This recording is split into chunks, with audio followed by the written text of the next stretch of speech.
victory has cleared, the British people are left exhausted. The nation shattered by austerity and debt.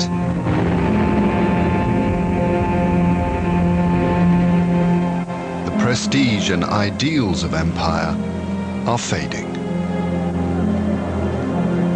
As the empire crumbles, imperial attitudes live on.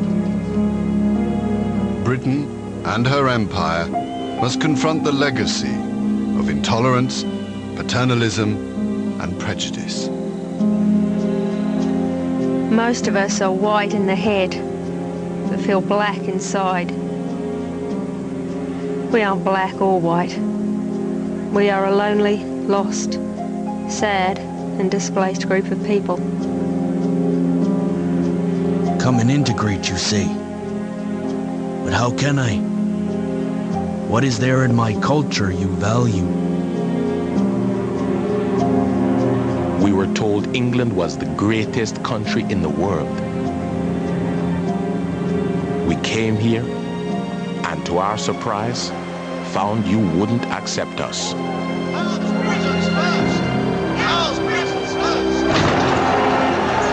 The old idea of empire is repugnant to us today.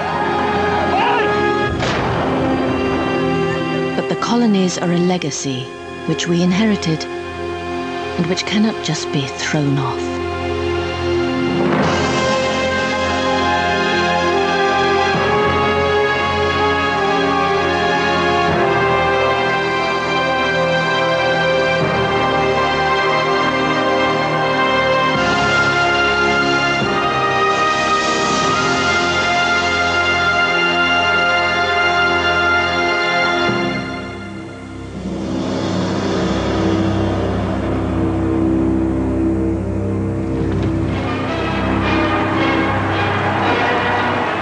In 1953, the coronation of Elizabeth II.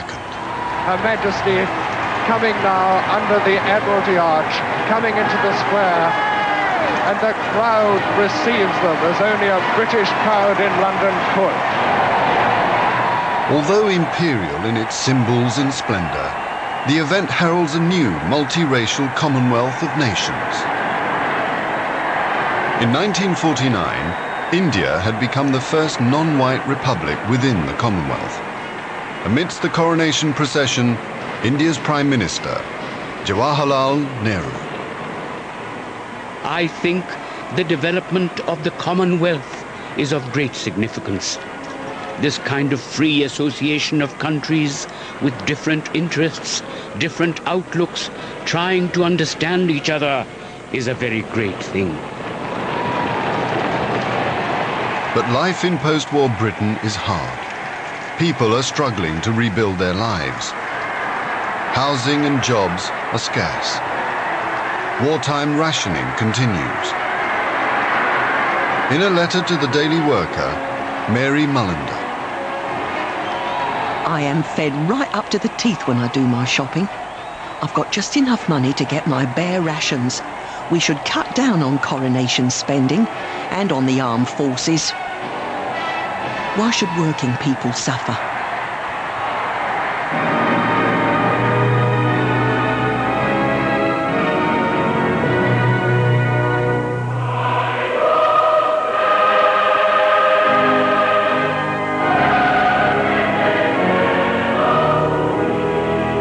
Will you solemnly promise and swear to govern the people of the United Kingdom of Great Britain and Northern Ireland, Canada, Australia, New Zealand, Pakistan, and Ceylon, according to their respective laws and customs? I solemnly promise so to do.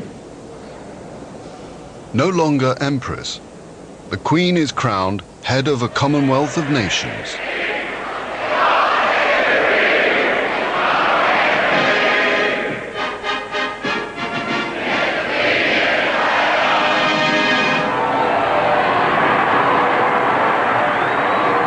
From around the Commonwealth, people send radio messages to the new Queen.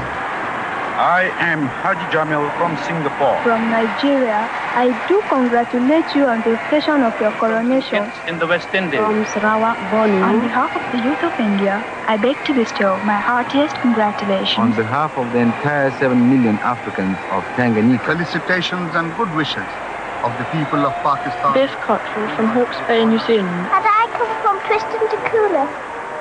Daddy says it's the loneliest island in the world. But the coronation celebrations are short-lived. The British people have had enough of post-war hardship. They want a better life. And Britain's white Commonwealth can offer it. Dad's taking me to Australia. He says that's the best place for me to get on in life. You too can go to Australia for only £10.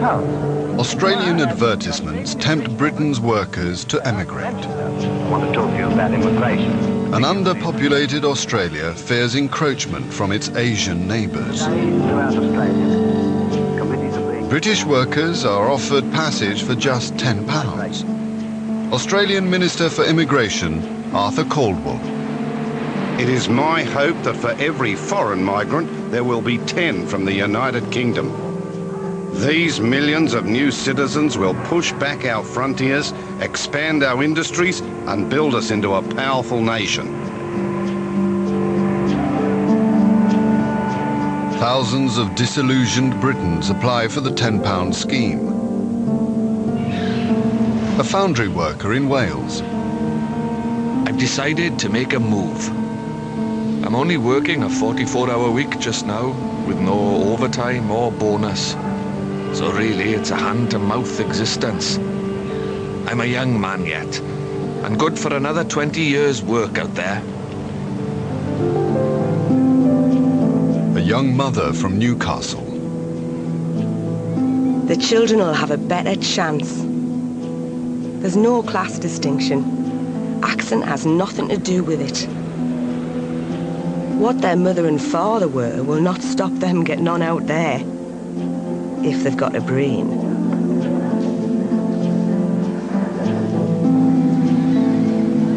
In just 10 years following the war, over 500,000 Britons emigrate to Australia and New Zealand. More than 400,000 to Canada.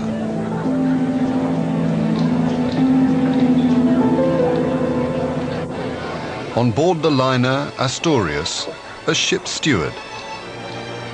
It's always distressing watching the final farewells. They often play old songs over the tannoy, and everyone weeps. A lot of them feel they won't ever see their loved ones again. Australia really is a long way away.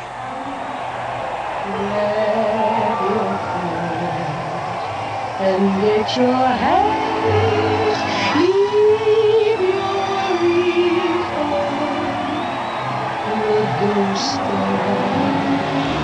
just direct your feet to the sunny side of the sea. From Chesterfield, Albert Walker, bound for Melbourne. I took my last view of England, and tears were very near. I thought of all its beauty and all those lovely times I'd had. I suddenly realised that I may never see it again. And then I thought of all the advantages I was going to. A new country, a new job, new people, a new life. On the sunny side.